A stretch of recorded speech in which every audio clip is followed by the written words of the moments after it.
tell us what you think who is next. Well, I'm just taking it one step at a time. I'll fight anybody, you know what I mean? I don't discriminate from anybody. I'm the best fighter in the world, and there's no man that can beat me. Does this mean that Holyfield is or is not your next opponent? Well, he's in my future, but I don't think he's in my immediate future. But come on, Holyfield, don't matter. That's kids' play.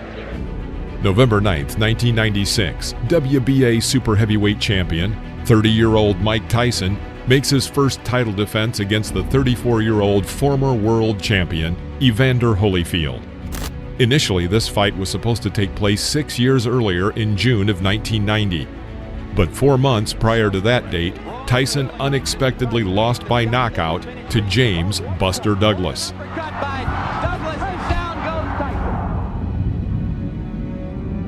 Then a new date was set for November 8, 1991.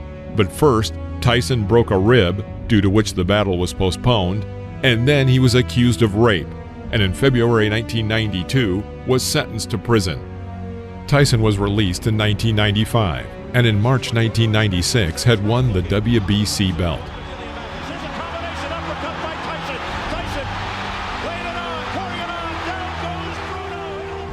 However, he abandoned that belt, choosing to fight WBA champion Bruce Seldon instead of his mandatory WBC defense against Lennox Lewis.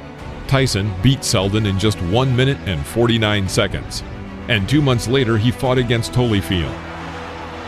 When this fight was announced, Tyson was a favorite at 25-1. Although closer to the battle, the ratio decreased.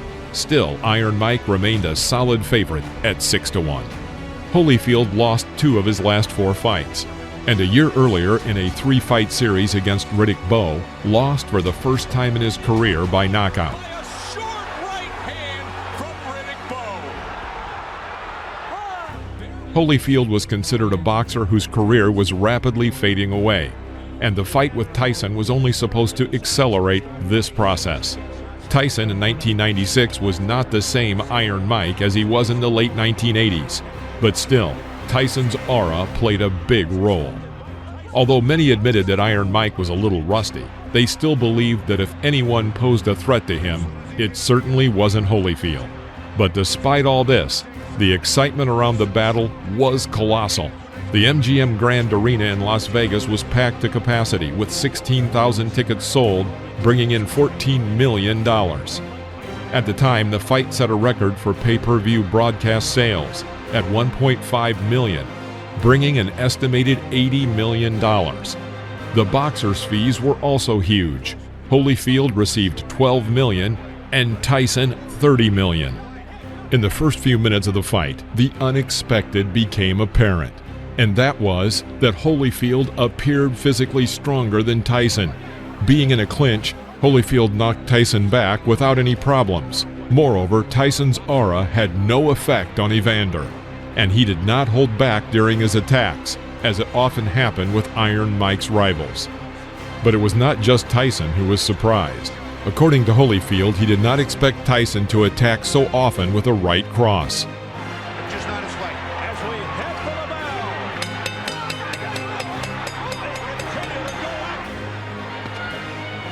In the second round, Tyson found himself in a very unusual situation.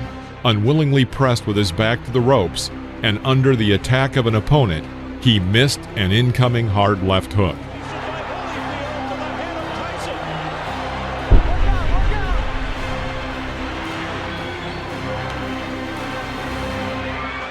Holyfield also showing more hand speed. Tail into my honeymoon in November 8th. This will be a real attrition battle. Starting from round 3, Holyfield increasingly began to use his advantage in physical strength and began to literally force Tyson into clinches. But Evander also did not forget to work at striking his target. It was at these moments that Tyson had a chance to deliver accurate attacks. But even when he succeeded, his punching power did not shock Holyfield, which was another surprise, especially against the background of the fact that Holyfield lost a year prior by a heavy knockout to Riddick Bowe. Combination fast, out swinging. But back comes Tyson with a hard punch. In the 5th round, Mike Tyson noticeably improves.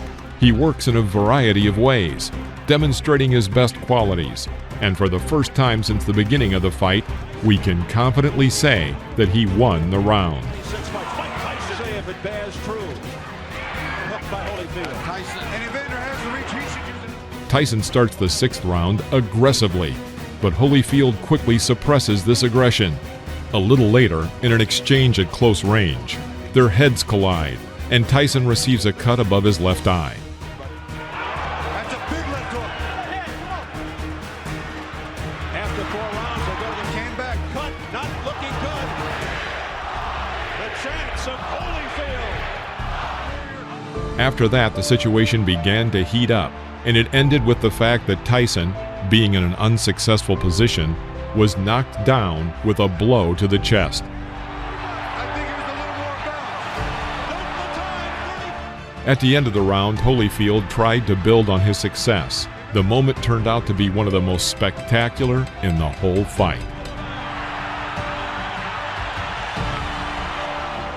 Starting from the 7th round, the boxer spent increasingly more time in clinches, initiated by Holyfield. But still, there are occasional bursts of activity. Always know to the past what tools to bring to a fight. And he's proving it again here. Look at this total. In the final third of the fight, Tyson looked tired, unlike his opponent, and this has a serious impact on the overall picture. At this stage of the fight, it is clear that Holyfield's blows are harder than Tyson's. At the same time, Holyfield easily takes the hardest hits from Iron Mike with little problem. About 20 seconds before the end of the 10th round, Holyfield shakes Tyson with a right hand strike. It seems like Mike has managed to avoid big problems, but he misses another hard right from Holyfield. There are only 10 seconds left until the end of the round, and for Tyson, it was a very long 10 seconds. Mike held out until the bell, but the course of events suggested that Mike would not be able to reach the end of the next round.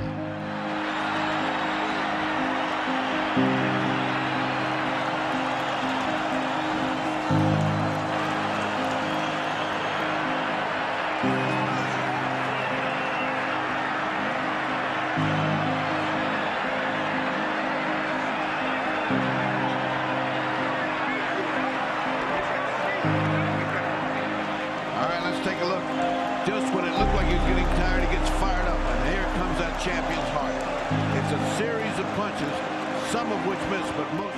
In the 11th round, Holyfield confidently and even easily brings the fight to its logical conclusion, inflicting Tyson's second defeat in his career, which, like the first, came early.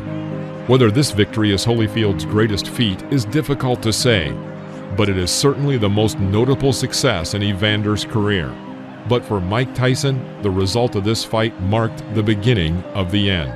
In November 1986, he won his first championship title, and in November of 1996, he fought for the last time in his career as the reigning world champion. He's the winner by way of technical knockout in a stunning upset. The new WBA heavyweight champion of the world, Evander, the real deal, Holyfield.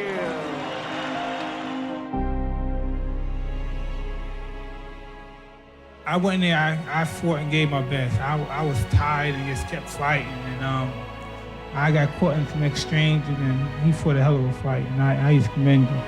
Thank you very much. I have the greatest respect for you. I thank Mike Tyson for giving me the opportunity to challenge him. I realized to be the heavyweight champion of the world, that I'm gonna have to fight the best man, and I always prepare myself to fight the best man. Every time Mike fought, I always watched him. When Mike went away, I kind of lost the desire. I lost something when Mike was gone. June 28, 1997, a rematch between Mike Tyson and Evander Holyfield. The public's interest in the second fight with Holyfield was greater than the first. The first fight brought in an income of about $100 million, while the total income for the second fight was estimated to be $180 million. This was reflected in the royalties. Tyson was guaranteed $30 million, and Holyfield, as the winner of the first fight and therefore the reigning champion, received $35 million. These were the largest royalties in boxing history at the time. Before the second fight, Tyson again was the favorite, but only at 2-1. One of the reasons why Tyson, now a loser by knockout, was still considered the favorite was due to the PR campaign of Tyson's team against the referee Mitch Halpern. Halpern, who worked in the first fight, allowed Holyfield to clinch quite often, while ignoring his head-forward tactics, which caused problems for Tyson. Therefore, when Tyson's manager found out that the same referee was assigned to the second fight, they forced his replacement, stating that after the first fight, Tyson was convinced that Halpern was biased against him, which in turn would affect Tyson's morale.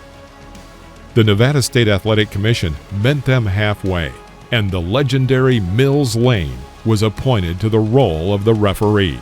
Protect yourself at all times. Any questions from the challenger, chief second.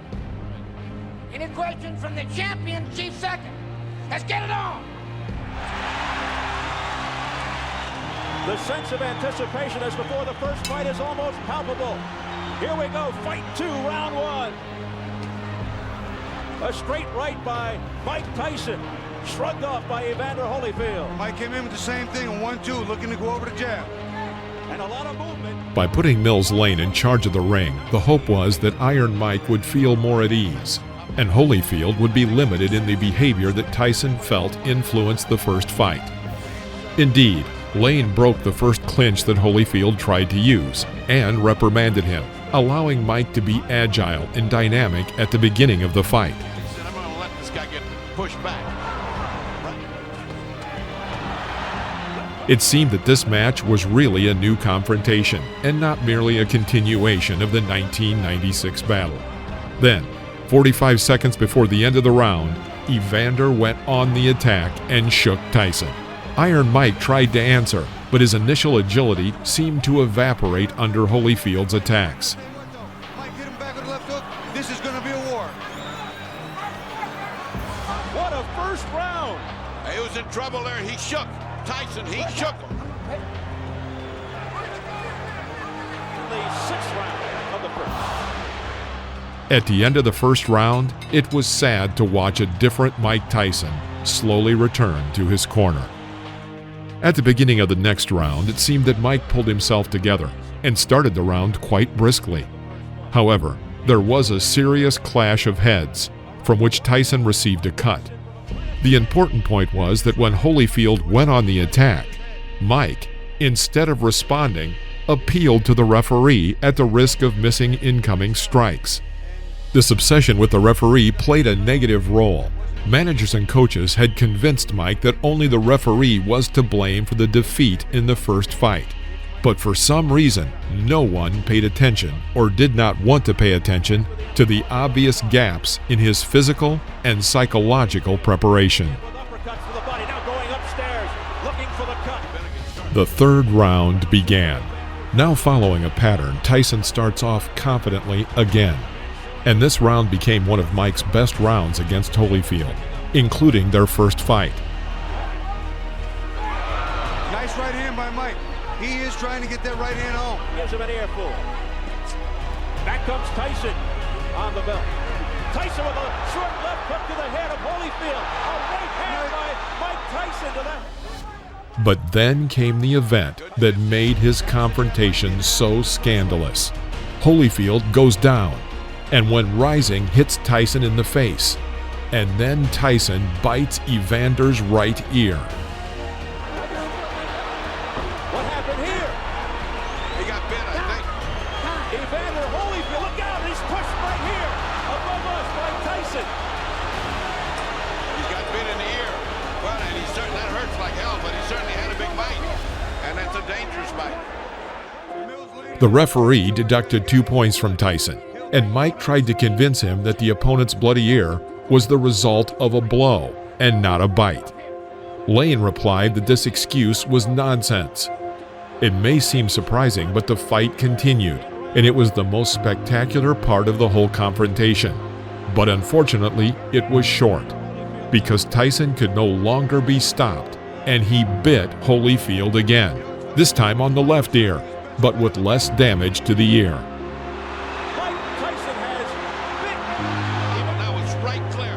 When the first bite occurred, Lane consulted with the doctor on Holyfield's condition and if the fight could continue.